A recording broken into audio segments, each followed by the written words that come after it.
Hotel California, written by the Eagles, was recorded in 1976, a time when people with drug addiction were put in insane asylums.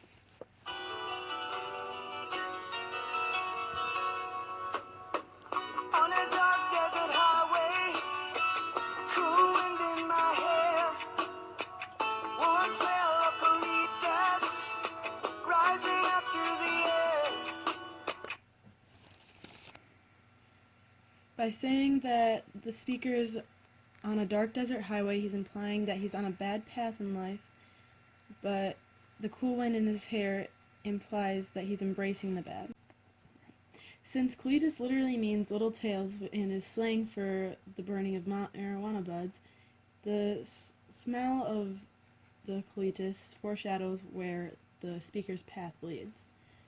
It is that the smell is good, and it's where he wants to go.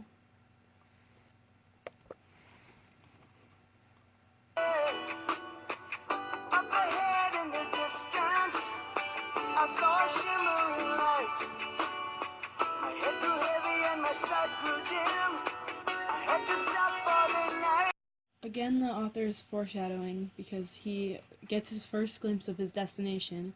He can see it from far away, not realizing yet that it is where he's going. He's starting to lose his senses and get tired in the darkness. He's losing his morals and his direction. The easiest thing to do is to go into the light or start doing drugs, metaphorically. The drugs let him see and be out of the cold for a while. There she stood in the doorway. I heard the mission bell. I was thinking to myself, this could be heaven and this could be hell.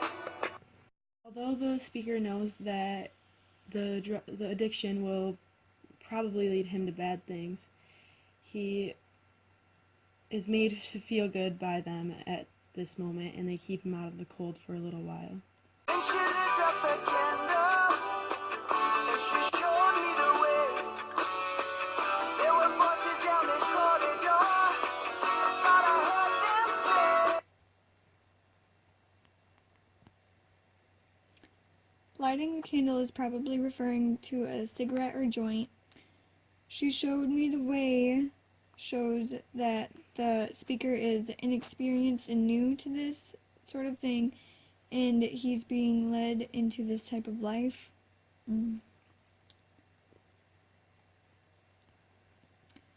The speaker hearing other voices down the corridor shows him that he's not alone.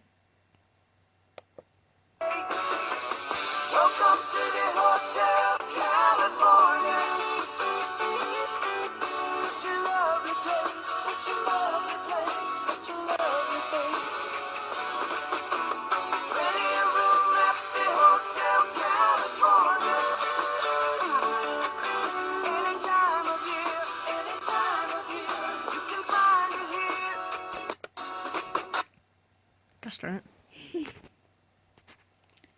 He's being welcomed into this new place by friendly voices, and the hotel represents insane asylums that they would send drug addicts to. Her mind is slipping and twisted. She got the Mercedes-Benz. She got a lot of pretty, pretty boys. She calls friends. And being Tiffany Twisted means that her life is taken over by money and she's materialistic.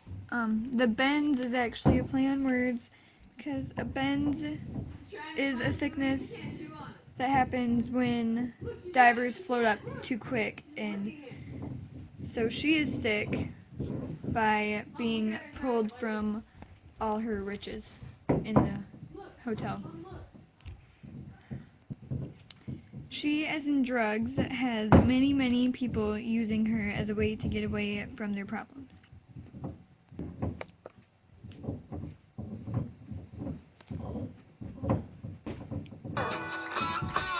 How they dance in the courtyard. Sweet big summer sweat. Some dance to remember. Some dance to forget. Dancing represents doing drugs, possibly in the courtyard of the insane asylum. In To Kill a Mockingbird, Harper Lee uses Sweet Summer Sweat to describe the delicacy of Southern women. Similarly, in this song, they use this to describe the imperfection of the characters of the song. Some participate in drugs to remind them of a better time, or they do it to push away their problems and forget about their darkness for a while. That's to forget. So I called up the captain. Please bring me my wine. He said, we haven't had that spirit here since 1969. And still The speaker is talking to the wine captain and asks for wine, which shows that he is used to being served in life.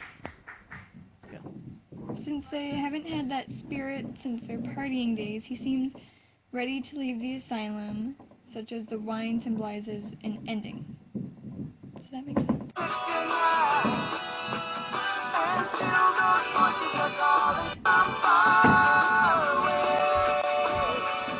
Wake you up in the middle of the night just to hear them say. Even though he has been done so long, he's been done with drugs for so long, he's still tempted and you can still hear the voices from even though he's come so far. Living it up at the Hotel California.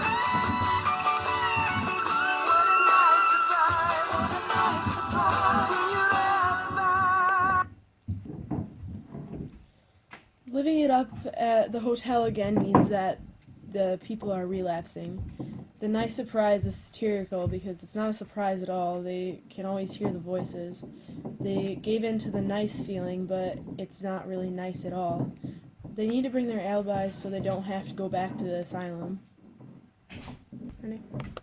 Eyes, mirrors on the ceiling.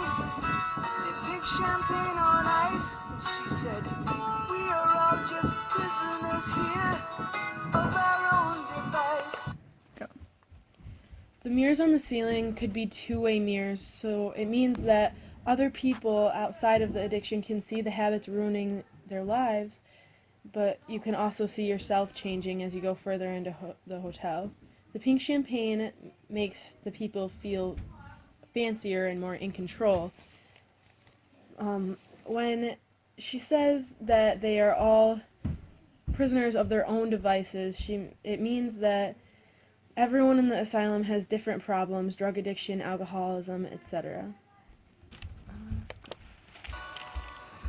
In the master's chambers, they gathered for the feast. They stab it with their stealing knives, but they just can't kill the beast. The master represents the addiction, and the feast represents everyone giving in to addiction. When they say that they're stabbing it with their stealing knives, it is a reference to another band, Stelia's. But they can fight their sicknesses as much as they want, but the sickness will always be there. It won't ever be dead and completely gone. Last thing I remembered, I was looking for the door. I had to find the passage back to the place I was before. Saying that that's the last thing he remembers, he's saying that he blocked the rest of what happened from his memory. Since he's running for the door, he's obviously still trying to get out, get away from the hotel, the asylum, the addiction. He tries to get back the same way he got there, previous to his being in the darkness before needing to get away. Relax, said the night man. We are programmed to receive. You can check out anytime you like, but you can never leave. The nightman could mean the guard of the asylum or the man at the desk of the hotel. Since they're programmed to receive, that implies being forced to be the way they are. the guy at the hotel desk is saying that he can check out anytime he likes.